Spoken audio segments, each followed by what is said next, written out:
Welcome back, students. In previous lecture we have seen the definition of cell and the different types of microscopes. Now in this lecture we will see cell theory. What is cell theory?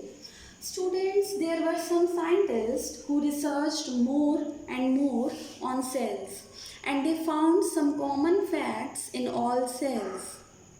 So, those scientists have combined all the points and they formulated these points as a theory, and this theory is known as cell theory. In this cell theory, there are some common points, some basic points which are true for all cells. Students, there was a scientist, German scientist, and he was a botanist, means he studied on plant cells. He was a botanist, German botanist, whose name was Matthias Schleiden. And there was one more scientist, one more German scientist, but he was a zoologist, so his name was Theodor Schwann. So students, there were two scientists, Matthias Schleiden, who was a German botanist, and other was a German zoologist, Theodor Schwann, and they both gave this cell theory. So what they have done, students, Matthias Schleiden researched on plant cells, and in 1838 he gave some points about the plant cells. In 1838, Matthias Schleiden gave some common points about plant cells.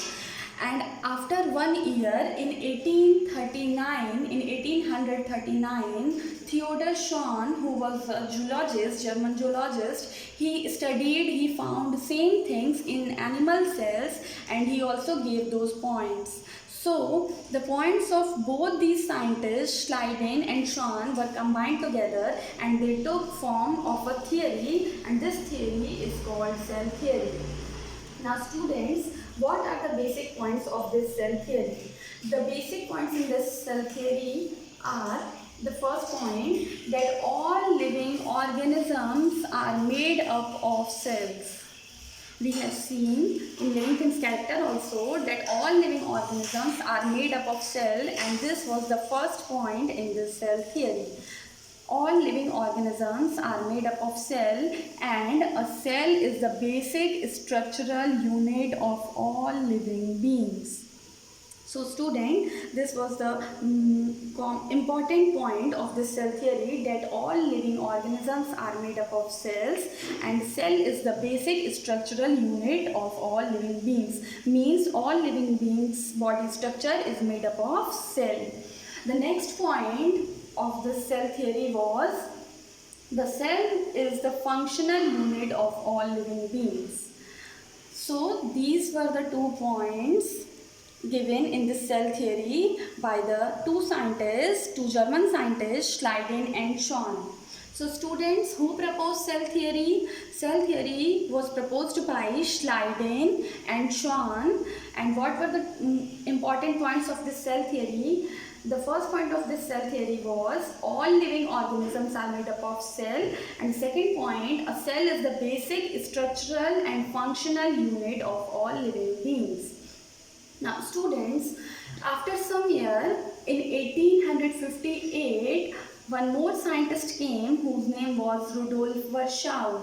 One more scientist came in 1858 whose name was Rudolf Virchow, and he researched more on cells, and he added one more point in this cell theory, and that point was the third point, that all cells arise from pre-existing cells. Means, students, what is the meaning of all cells arise from pre-existing cells? This point means that every new cell generates by the help of previous cell. Means this is the parent cell. This is the parent cell, and when this cell will divide, then only the new the two new cells can be formed. Without this previous cell, the new cell formation is not possible. Means this is the parent cell and this cell will divide into two parts and then two cells will be formed. You can see that earlier there was only one cell, but now there are two cells. Means new cell, the new second cell is formed only because of this previous cell. And this is the meaning of this point. All cells arise from pre-existing cells. Means without the previous cell, the formation of new cell is not possible. And students, Rudolf Virchow, in his language, he gave a phrase for this point, and his phrase was omnis cellula e cellula. This point is in his language, in Rudolf Virchow's language, and this is a phrase omnis cellula e cellula, whose meaning is that all cells arise from pre-existing cells. Omnis cellula e cellula is nothing. It is a phrase whose meaning is the same, that all cells arise from previous cells. Student, in some competitive exams, this question come as who has proposed, who has given omnis cellula e cellula. So what is the answer of this question? Who has given omnis cellula e cellula? Rudolf Virchow in year 1858. So students, cell theory was proposed by two scientists, Schleiden and Schwann, and the important points of cell theory was all organisms, all living organisms are made up of cells, and cell is the basic structural and functional unit of all living beings. These were the points of cell theory. But after some year, one more point is added in cell theory, and that point is all cells arise from previous cells, and this point is added by Rudolf Virchow. So students, this was all about cell theory. Now we will see what are the types of cell. How many types of cells are there? Students, on the basis of complexity, means how much the complex the cell is, how much complex the cell is, how much complex its structure is. On the basis of this, cells can be divided into two types. The one is prokaryotic cells and the other one is eukaryotic cells. These are simple in structure and these cells are complex in structure. So on the basis of how simple and complex they are, on the basis of this we can divide into two parts, prokaryotic cells and eukaryotic cells. Prokaryotic cells are simpler in structure and eukaryotic cells are complex in structure. The example of prokaryotic cell is bacteria. You have listened the name of bacteria, and now you can say that the bacteria is a prokaryotic cell. One more example of prokaryotic cell is cyanobacteria. We will study later what are cyanobacteria. Now, eukaryotic cells. The example of eukaryotic cells, because these cells are complex in structure, so examples of these cells are animals, plants, fungi, protozoa like amoeba, paramecium. In all these animals, all their cells are eukaryotic type of cells. In all these animals, which type of cells are found? Eukaryotic cells, means complex cells. And in bacteria and cyanobacteria, simpler cells are found. So what are how many types of cells are there? On the basis of their complex or simpler structure, cells are of two types: prokaryotic, which are the simpler cells, and eukaryotic, complex cells. Example of prokaryotic cells, bacteria, and example of eukaryotic cells, all the higher animals, plants, fungi, and all amoeba, paramecium, euglena, all are eukaryotic cells. Now students, we will see what are the difference between prokaryotic and eukaryotic cells, what is their structure, how simpler they are and how they are complex. We will study their structure in detail in this chapter. But now we have to see the cell number, size and shape. We will study about the number, size and shape of cells here. Now first, let's see the number of cells. Students, the organism is made up of how many cells? by how many cells an organism is made up of. On the basis of this, there are three categories. The one is single celled, means single celled organisms are those organisms whose whole body is made up of only one cell. Students, our body is made up of many cells, but their whole body is made up of only and only one cell. That's why they are called single celled animals.